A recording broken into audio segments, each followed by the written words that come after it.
फालियां गुलजार house फालियां पर worker convention जलसा की शक्ल अख्तियार कर गया, जिसमें हजारों की तादाद में वर्कर्स ने शिरकत की और पाकिस्तान अवामी तहरीक ने उम्मीदवार बराए सूबाई असम्बली हल्का PP 41 चौधरी शकील गुलजार और साबिक विफाकी वजीर मुमताज अहमद तारड़ उम्मीदवार बराए हल्का NA 68 की इलेक्शन में भरपूर हिमायत का ऐलान कर दिया। डिविजनल सदर पाकिस्तान अवामी तहरीक चौधरी मोहम्मद आजम गोंदल ने हल्का PP 41 में चौधरी शकील गुलजार की हिमायत का ऐलान कर दिया। शकील गुलजार और मुमताज अहमद तारड़ की जीत यकीनी है।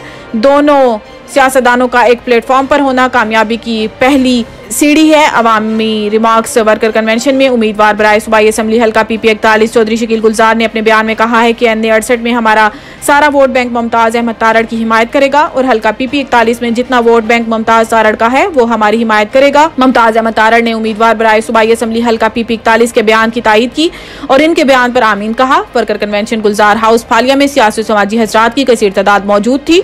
उम्मीदवार बराए सूबाई असम्बली हल्का PP 41 चौधरी शकील गुलजार ने वर्कर कन्वेंशन में शिरकत करने वाले तमाम अफराद का शुक्रिया अदा किया। रिपोर्ट अरशद वारसी।